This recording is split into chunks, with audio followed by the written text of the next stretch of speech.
একজন প্রখ্যাত মনীষী বলেছেন, ৩টা বিষয়কে কখনোই নিজের মনের উপর আধিপত্য করতে দিবে না। মানুষ, অর্থ এবং অতীত। অতীত বলতে অ্যাকচুয়ালি অতীত নিয়ে চিন্তা করা টোটালি একটা বোগাস, এটার কোনো লাভ নেই। হ্যাঁ, অতীত থেকে আপনি শিক্ষা নিতে পারেন, আপনি অতীতে ভুল করেছেন যেন ফিউচারে না ঘটে। কিন্তু অতীত নিয়ে যতক্ষণ আপনি চিন্তা করবেন ততক্ষণ আপনি নিজেকে যন্ত্রণা দিচ্ছেন। অতীতে কোনো ভ্যালু নেই।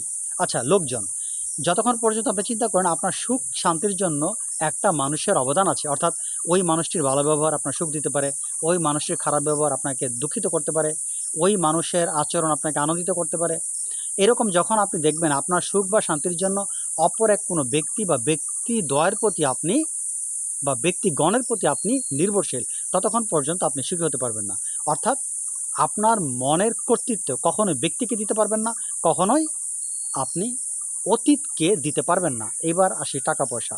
টাকা পয়সা যদি আপনার সুখের কারণ হয়, তাহলে কিন্তু আপনার মনের কর্তৃত্বকে আপনি কিন্তু টাকার হাতে ছেড়ে দিলেন। তার মানে ৩টা জিনিসের কর্তৃত্ব, ৩টা জিনিসকে কখনোই মনের উপর কর্তৃত্ব দিতে পারবেন না। জনগণ বা লোকজন বা বন্ধু-বান্ধব, আত্মীয়স্বজন, যেটা আমরা বলি টাকা, আর লাস্ট হচ্ছে কি অতীত। আশা করি মোটিভেশনাল স্পিচটা বুঝতে পেরেছেন।